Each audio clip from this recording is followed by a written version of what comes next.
बरेली में प्रेम विवाह करने के कुछ समय बाद ही ससुरालियों द्वारा युवती को दहेज के लिए प्रताड़ित किया गया। युवती का आरोप है कि दहेज की मांग पूरी न करने पर पति ने उसे तलाक दे दिया। युवती ने अपने पति के चाचा पर दुष्कर्म का भी आरोप लगाया है। युवती ने एसएसपी कार्यालय पहुंचकर पूरे मामले की शिकायत की है। थाना बारदरी क्षेत्र की रहने वाली एक युवती ने बताया कि मई 2023 में उसकी शादी दिलशाद नाम के युवक से हुई थी। ये शादी लव मैरिज थी, इसलिए इसमें युवती के घर वालों की सहमति नहीं थी। शादी के कुछ दिनों बाद ही युवती को दान दहेज लाने के लिए ताने दिए जाने लगे। युवती का आरोप है कि उसके कुछ दिन बाद पति ने उसे तलाक दे दिया और घर से चला गया। इस दौरान घर में अकेला पाकर उसके पति के चाचा ने उसके साथ दुष्कर्म किया और अपना मुंह ना खोलने की धमकी दी। पीड़िता ने यह बात अपने मायके वालों को बताई तो मायके वालों ने उसके पति के चाचा और कुछ अन्य लोगों पर मुकदमा लिखवा दिया, जिसके बाद ससुरालियों ने युवती के घर में घुसकर उसके और परिवार के साथ मारपीट की। मारपीट में परिवार के लोग बुरी तरह से घायल हुए। पीड़िता ने एसएसपी कार्यालय पहुंचकर मामले की शिकायत करते हुए कार्यवाही की मांग की है।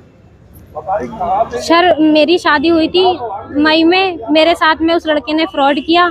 वो ये कह रहा है कि मैंने शादी की और उसके बाद में कह रहा मैंने नहीं भी की। ठीक है, वो मुझे तलाक देने के बाद में अपने चाचा के यहाँ छोड़ के चला गया।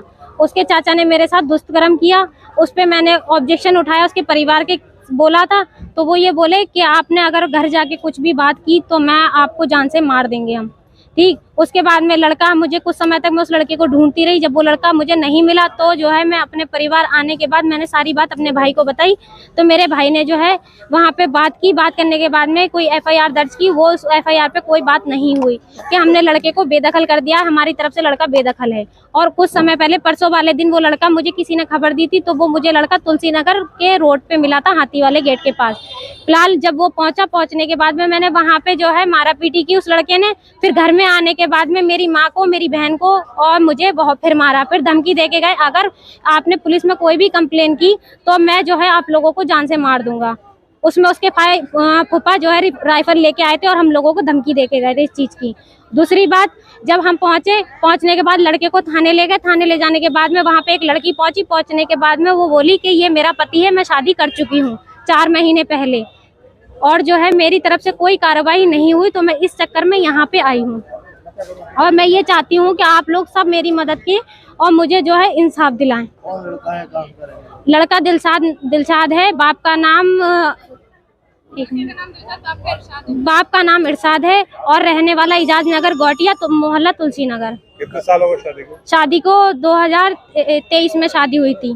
क्या लव मैरिज हुई थी? घर की लव मैरिज हुई थी। उस समय मेरा कोई भी परिवार वाला मेरी सपोर्ट में नहीं था। जब मारा पीटा उसने, दान दहेज के लिए परेशान किया तो मैंने अपने परिवार जैसे तैसे जान बचा के मैं अपने परिवार के पहुंची थी तो मेरे परिवार ने मेरी मदद करी। शादी की कितनी बार आपके साथ प्रॉब्लम हुआ?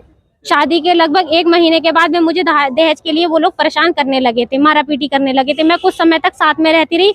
सितंबर में वो लड़का मुझे वहाँ पे अपने चाचा के यहाँ छोड़ के चला गया था। क्या कार्रवाई की आपने? मैंने उस समय कुछ नहीं किया। मैंने उसके परिवार से बात की थी तो उन लोगों ने मुझसे ये बोला था कि हमने लड़के को बेदखल कर दिया और हमें कोई मतलब नहीं है लड़के से। अब आप क्या चाहती हैं? मैं ये चाहती हूँ कि मेरी तरफ से कार्रवाई हो और उस लड़के को कड़ी से कड़ी सजा मिले। आपने बारादरी थाने का केस, तो बारादरी थाने में आपने एफआईआर कराई? बारादरी थाने में हमने परसों वाले दिन एफआईआर कराई थी तो उन्होंने लड़ाई झगड़े का मुकदमा करके और उस लड़के को छोड़ दिया। कोई भी ऐसी एफआईआर नहीं थी, ना ही मेरी तरफ से कोई मुकदमा दर्ज किया।